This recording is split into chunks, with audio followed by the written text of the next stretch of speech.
যে তলোয়ার ছিল ইসলামের বিরুদ্ধে, সে তলোয়ারই হলো ইসলামের ঢাল।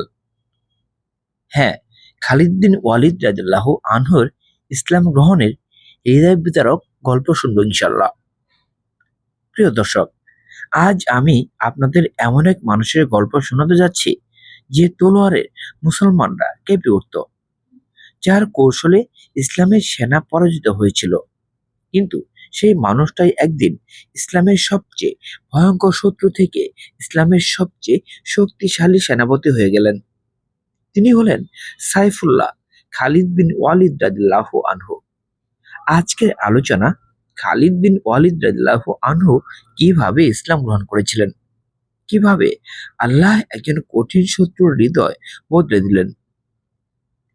খালিদ বিন রাদিয়াল্লাহু আনহু এর পরিচয় ও ইসলাম বিরোধিতা। খালিদ বিন ওয়ালিদ ছিলেন কুরাইশ বংশের শ্রেষ্ঠ যোদ্ধা, যুদ্ধ কৌশলে অতুলনীয়, মক্কার সবচেয়ে শক্তিশালী সেনাপতি। উহুদের যুদ্ধ। প্রিয় দর্শক, উহুদের যুদ্ধে মুসলমানরা যখন বিজয়ের কাছাকাছি, ঠিক তখনই খালিদ বিন রাদিয়াল্লাহু আনহু তার অসাধারণ সামরিক বুদ্ধি দিয়ে পাহাড়ের পাশ দিয়ে আক্রমণ করেন।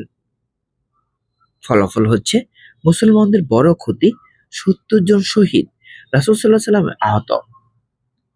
খালিদ বিন রাদিয়াল্লাহু আনহু তখন ইসলামের সবচেয়ে বড় শত্রু। কিন্তু মনে রাখবেন, আল্লাহ যাকে চান তাকে হিদায়াত দেন। হুদাইবিয়ার সন্ধি হলো, মুসলমানদের শক্তি দিন দিন বাড়তে লাগলো। খালিদ বিন রাদিয়াল্লাহু আনহু লক্ষ্য করলেন ইসলাম ধ্বংস হচ্ছে না, বরং আরো শক্তিশালী হচ্ছে। মুসলমানরা সত্যিই আলাদা। একটি গভীর অনুভূতি। খালিদ বিন রাদিয়াল্লাহু আনহু নিজে বলেন, আমার মনে হচ্ছিল আমি ভুল পথে আছি। তিনি ভাবলেন, যদি মুহাম্মদ সাল্লাল্লাহু আলাইহি সাল্লাম মিথ্যাবাদী হতেন তবে আল্লাহ এত সাহায্য করতেন না। এখান থেকে তার হৃদয়ে আলো জ্বলে ওঠে।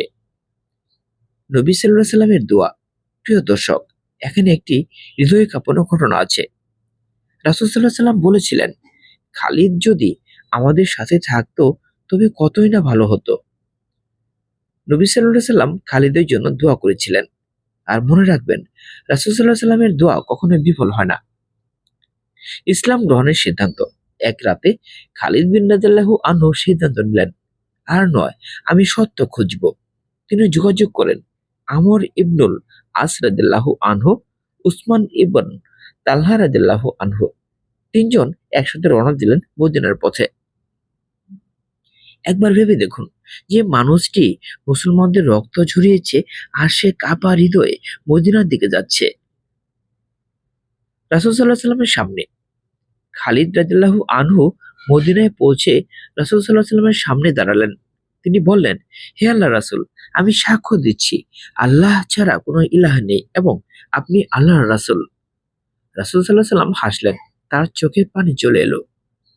নবী সাল্লাল্লাহু আলাইহি সাল্লাম বললেন, আমি জানতাম আল্লাহ তোমার মতো বুদ্ধিমান মানুষকে সত্য থেকে দূরে রাখবেন না।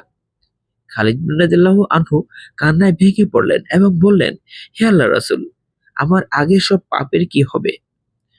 রাসূল সাল্লাল্লাহু আলাইহি সাল্লাম উত্তর দিলেন, ইসলাম পূর্বের সব গুনাহ মুছে দেয়। সুবহানাল্লাহ। সাইফুল্লাহ জন্ম। ইসলাম গ্রহণের পর খালিদ বিন রাদিয়াল্লাহু আনহু আর শুধু একজন মুসলমান নন, তিনি হলেন সাইফুল্লাহিল মাসলুল, আল্লাহর উত্তোলিত তলোয়ার। মুতার যুদ্ধের ময়দানে নবী সাল্লাল্লাহু আলাইহি সাল্লাম নিজেই এই উপাধি দেন, যে তলোয়ার একদিন ইসলামের বিরুদ্ধে ছিল আর সেটাই ইসলামের ঢাল। এই ঘটনা থেকে আমাদের শিক্ষা হচ্ছে, কেউই আল্লাহর হিদায়াতের বাইরে নয়। অতীত যতই খারাপ হোক, তাওবা করলে আল্লাহ সব মাফ করেন। আল্লাহ শত্রুকে বন্ধু বানাতে পারেন। দেরি না করে আজই সত্যের পথে ফিরে আসুন। খালিদের মতো সাহসী সিদ্ধান্ত নিন।